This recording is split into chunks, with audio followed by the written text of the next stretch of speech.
On a deceptively tranquil cul-de-sac in Sunny Pines, Nancy Weber and her self-anointed security tyrant, Nero Wilder, ruled with clipboards as their scepters and HOA bylaws as their battle cry. Behind those flawless lawns and matching beige mailboxes lay a kingdom of petty power trips, until retired NASA engineer Jet Storm and his daughter Maragold, a razor-sharp SEAL trainer, rolled into town. What started as a routine parking warning ignited a gun-toting standoff, unleashed a federal investigation, and galvanized a grassroots revolt. In less than a heartbeat, the Glock in Wilder's grip became the very weapon he'd trained to wield, and suburban civility exploded. Expulsion notices turned into criminal indictments, rose bushes became battlegrounds, and an ordinary neighborhood transformed into a proving ground for justice. This is the true story of a father-daughter duo who refused to bow to small-town bullies, and in doing so, sparked a nationwide blueprint for HOA accountability. From shattered uniforms to FBI raids, from hidden recordings of harassment to a nonprofit born from revolt, it's a saga of bullets and bylaws clashing, and of communities discovering their real power. Prepare for the epic downfall of an HOA empire and the birth of a movement that no clipboard can contain. Jet Storm stood by the living room window, hands tucked into the pockets of his khaki trousers, watching his daughter's military green Jeep roll to a stop in the visitor spot outside. It had been 6 months since Maragold's last visit, 6 months of weekend drills, live fire exercises, and 36-hour training marathons with her SEAL candidates. At 36, she combined the precision of a surgeon with the endurance of an ultra-marathoner. Her hazel eyes, though bloodshot, still gleamed with purpose. Ravenna Storm, Jet's wife, bustled into the room, carrying a tray of iced tea and ibuprofen. "She looks exhausted," she murmured, setting the tray on the coffee table. "She needs food." Maragold climbed out of the Jeep, heavy boxes strapped to her back and arms. "I brought new surveillance sensors," she announced in that calm, clipped tone reserved for debriefings. "And replacements for the old cameras that kept short-circuited during last month's storm surge." They carried equipment inside, passing framed certificates of Jet's NASA missions and photographs of Maragold presenting medals to trainees. The storm home was a shrine to achievement, but today it served as a temporary command post. When Maragold's phone buzzed, her posture shifted from logistical coordinator to crisis manager. She pressed the phone to her ear and slipped into a controlled cadence. "Yes, I understand. Inhale for 5, exhale for 7. You're not alone, focus on the counting." For 25 minutes, she guided a trainee through a PTSD episode, marshalling every technique she'd honed under fire. Jet and Ravenna exchanged looks. This was no ordinary family lunch. By the time Maragold hung up, she sank into the living room sofa, exhaustion momentarily overcoming her steel. Ravenna offered a plate of lasagna. Maragold closed her eyes, taking a deep breath. "Thanks, Mom," she whispered. A sudden pounding at the door rattled the frame. Jet's heart tightened. "That's Wilder." Nero Wilder, 58, ex-mall cop, self-styled HOA security chief, stood on the porch in a poorly tailored uniform, mirrored sunglasses reflecting the storm home like a trophy case. He brandished a clipboard. "Vehicle's been in the visitor spot 43 minutes, he barked. "That's 13 over the limit." Maragold rose calmly. "I just finished unloading. I'll move it in 15 minutes, once I've eaten." Wilder's face hardened. "I've called a tow truck, $300 hookup fee plus a $500 fine." He tapped his pen through imaginary bullet holes in the air. Jet took a step forward, indignation flaring. "She's been here 3 hours, helping her tired old father. There's one rule, maybe a bit of mercy?" Wilder shook his head. "Rules are rules." Behind the clipboard, his mirrored lenses glinted with sadistic pleasure. Maragold raised a hand, palm open. "Sir, my visit was never meant to violate your parking ordinance. We were on a medical call. My trainee's in crisis above and beyond any HOA emergency. A 15-minute concession seems reasonable." Wilder's lips curled. With a quick pivot, he started recording her on his phone, voice dropping into its mock official register. "Documenting non-compliance, additional penalties apply." That was the moment Maragold's jaw snapped shut. Jet recalled his daughter's account of PTSD interventions. Now he witnessed her stress threshold snap back into unbreakable composure. Before anyone could react, Wilder lunged, grabbing Maragold's arm. "You don't walk away when I'm talking to you," he snarled. In an instant, Maragold's training took over. She pivoted, fluid as water, twisting Wilder's wrist and sending him stumbling into Ravena's rose bushes. His clipboard flew. The paper drifted like autumn leaves. Wilder scrambled up, face red, uniform torn by thorns. "You assaulted an officer," he screeched, opening his jacket to reveal the butt of a Glock. "I'm calling the real police." Maragold didn't flinch. She met his trembling eyes and said quietly, "You just drew a weapon on my family. Lower it now." Wilder froze. Seconds stretched into an eternity as he realized his facade of authority was gone. Behind him, neighbors peered out. But Jet knew the worst was yet to come. 20 minutes later, Jet peered through the living room curtains. Maragold stood on the porch, blocking the open door as Wilder marched toward her with 2 HOA lackeys in tow. Carl Johnson, a nervous retiree who traipsed behind Wilder like a whipped mutt, and Zynia Ramirez, a new resident with a headset full of confusion. Maragold shifted into instructor mode. "Stay back," she told Jet and Raveena. "I can de-escalate this." Wilder raised his voice in a poor imitation of police protocol. "Security, come out. You're under arrest for assaulting an officer." He drew the Glock, his hand trembling so hard the muzzle dipped downward. From 8 feet away, Maragold conducted a quick tactical assessment. The distance, the witnesses, Wilder's unsteady finger. Then she spoke in a measured tone honed by years of hostage negotiations. "Mr. Wilder, lowering your weapon doesn't weaken your position. An accidental discharge could ruin your life. Let's talk." Wilder barked back, chest heaving, but his grip slackened. He'd never done a live confrontation like this. Behind him, Carl and Zynia edged closer, uncertain how to help. Maragold took a step forward, an imperceptible inch, forcing Wilder to react. His finger twitched on the trigger. That was her opening. With a precisely aimed strike, she deflected the gun upward, seized the slide, and wrenched the weapon free. Wilder stumbled backward, toppling onto the porch railing. For 8 frantic seconds, they wrestled, a real-world struggle that left Wilder's uniform shirt ripped, the Glock clattering on the floorboards. Then Maragold had his arm pinned behind him, the gun safe in her grasp, her free hand on his back in textbook control position. Zealous HOA members across the street gaped in disbelief as Maragold calmly cleared the chamber, ejected the magazine, and set the weapon aside. "Call the police," she instructed Jet. "Tell them we have an armed threat contained." Jet's hands shook so badly he could barely dial 911. He relayed the address, the details, the mention of an unauthorized firearm.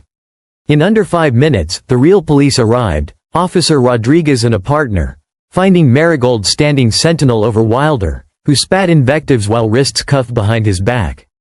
Maragold delivered her statement crisply.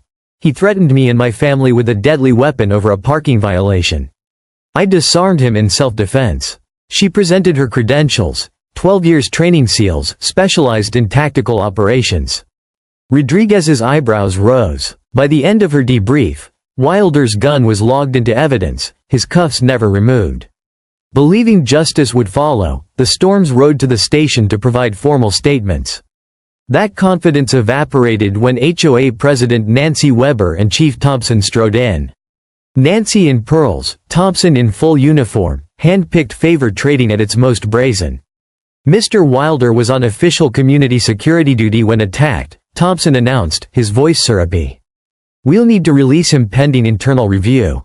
Jet's protest died in his throat as Thompson waved him away. Wilder was uncuffed, the Glock returned. "The matter requires HOA arbitration first," Nancy intoned, barely glancing at Maragold's written report. Within hours, a surprise HOA meeting was scheduled, secretly agended to evict the Storms for endangering community safety and assaulting security personnel. Official notices dripped with sensational language. Maragold branded unstable, Jet cast as a co-conspirator. But Jet noticed something else. In the fine print of the meeting packet was a reference to Section 9.2, requiring due process hearings, witness testimony, and the right to counsel, none of which Nancy intended to honor. That night, Maragold called Michael Chen, her college friend turned civil rights attorney. "They've weaponized HOA rules," she explained, "and they have the police chief in their pocket." Michael arrived early next morning, briefcase in hand. Together, they uncovered Wilder's sealed assault record and Thompson's campaign contributions from walk-offers. More troubling were the patterns: neighbors harassed, properties forced on the market, and friends of Nancy's snapping them up at knockdown prices.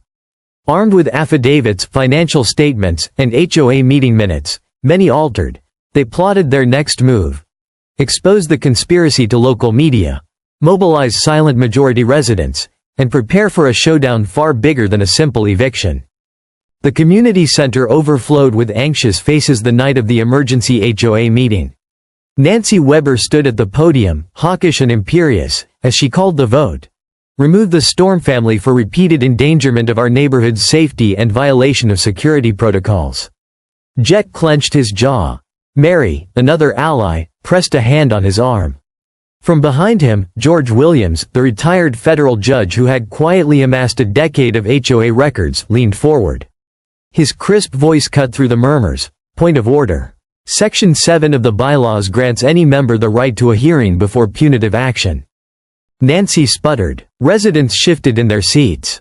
Maragold rose with silent authority, laptop in hand. She projected spreadsheets of HOA finances. $75,000 funneled to Wilder's so-called security fund, $120,000 to a shell company owned by Nancy, and suspicious payments to Thompson's re-election campaign. Gasps rippled through the crowd as Maragold narrated the evidence: tampered meeting minutes, uninspected title transfers, harassment logs from dozens of families forced out. Zinnia, once duped into supporting Wilder, stood behind her, tears in her eyes. "I thought I was helping keep us safe," she whispered into the mic. Minutes later, as Nancy's face turned a deeper shade of red, a hush fell. Chief Thompson's partner strode forward, placing a hand on Nancy's shoulder. "We have special agents from the FBI here to investigate allegations of fraud, embezzlement, and corruption in this association," she announced. Pandemonium erupted. Wilder bolted for the door but was intercepted by Mr. Patel and Mr. Gonzalez, neighbors he had tormented for years, who now formed a human shield around Maragold. Thompson tried to regain control but was visibly unmoored by the arrival of Agent Carter. In the ensuing hours, original documents were presented: bank statements showing diverted HOA fees, email chains plotting targeted fines, and high-resolution video of Wilder trespassing on private property. Residents, once cowed into silence, stepped up one by one to recount their experiences of intimidation and extortion. Mrs. Gonzalez, voice trembling, described losing $2,000 over holiday lights deemed unapproved. Mr. Patel told how Wilder threatened to call immigration if he complained about excessive inspections. The Johnsons sneaked into the back door after being denied entry, spoke of their wheelchair ramp being torn down without notice. By midnight, Wilder and Nancy were in handcuffs, escorted out amid the stunned silence of Sunny Pines. Thompson, his uniform stained with spilled coffee and ego, was placed on administrative leave as the FBI began its interviews. Maragold and Michael lingered in the emptied community center, surrounded by overturned chairs and scattered papers. Jet hugged his daughter, pride and relief mingling. "You did it," he whispered. She shook her head, exhaustion softening her usual steel. This was bigger than a parking spat. This was about restoring power to people who'd lost it for years. But the legal skirmishes were only beginning: civil suits for defamation, demands for restitution of misappropriated funds, and a federal probe into Thompson's campaign finances.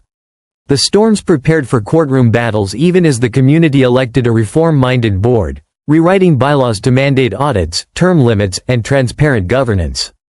6 weeks after Operation Exposure, Sunny Pines looked unfamiliar. The gaudy HOA signs had been replaced with a handcrafted wooden welcome banner.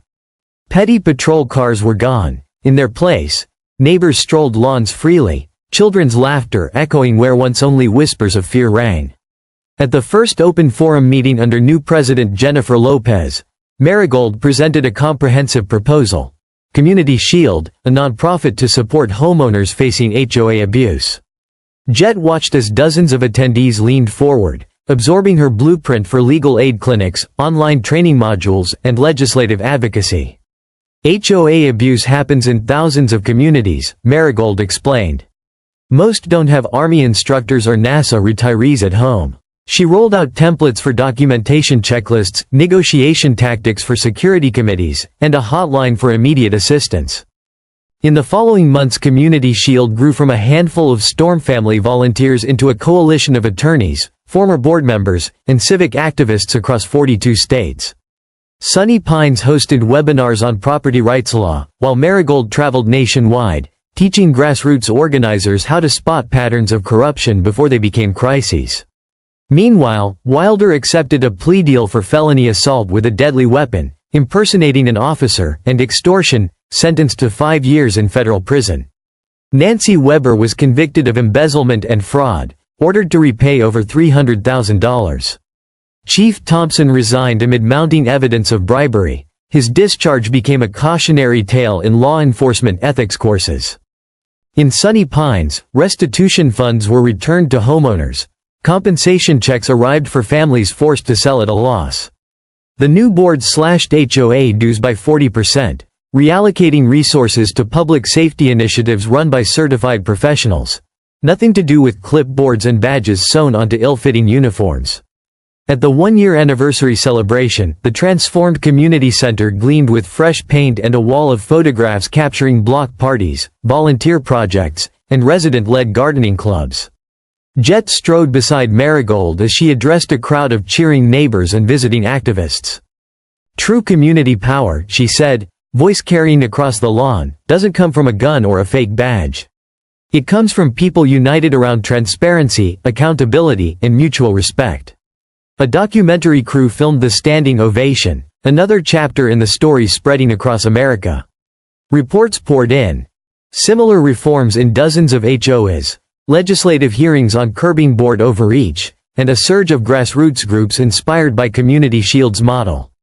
That evening, as the sun dipped below the horizon, Jet and Maragold drove home under the new wooden sign, "Welcome to Sunny Pines, a community that stands together."